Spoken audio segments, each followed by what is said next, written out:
Peace. Back with another installment of Let's Talk About It. This is volume 87, part one and a half. In these clips, you will hear Bill Courtney, who is a former New York police detective, provide evidence that proves that the Supreme team put out a hit on 50 Cent, the rapper. Thank you for stopping by. As always, I appreciate you. And as always, peace. Many Men was on 50 Cent's debut album. He wrote this song because he was shot 9 times in front of his grandma's house. Kenneth McGriff, Chauncey Milliner, whose street name was Godby, Rob Lyons, whose street name was Son or Rob Love. They go to 50's grandmother's house and wait for 50, and the rest is history. They shoot him up, and they flee. They take the car to Brooklyn.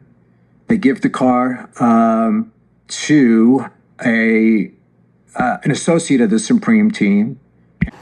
The reason why was because he wrote a song called Ghetto Quran, which detailed the underground world of Southside Jamaica, Queens, which was ran by Supreme. He drops the song Ghetto Quran. And I mean, you kind of hear different takes on this. From 50's point of view, he always said that this was an homage to his neighborhood and all the important figures in his neighborhood. To other people, you hear he's exposing all these criminal figures and putting them on a spotlight. Do you remember when Ghetto Quran came out? I don't remember the first time I heard it. It was probably around that era. But, you know, that's the most ridiculous thing in the world, where people say it's like dry snitching or something like that. No, I mean, look, you don't think the cops know the Supreme team? You don't think the cops knew that Prince was the killer and Supreme was the businessman? It's I don't think there's anything wrong with putting songs like that out as far as staying to the code of the streets. And so 50 miraculously survives that. And that story is corroborated.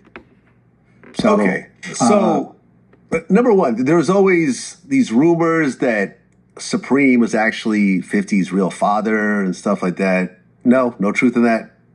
Okay. I didn't think so, but... One thing I heard is that 50 was tight with a drug dealer from Long Island.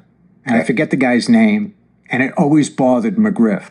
I don't know if that's true or not. And then he kind of, when McGriff would come around the hood, he wouldn't suck up to him. He would just kind of like, whatever. And I think it left a bad taste in McGriff's mouth. And once the stuff with Ja started, whatever. But there has to be more to it, to go from fighting in the street to setting up the guy to kill him. I mean, so how many more incidents were there?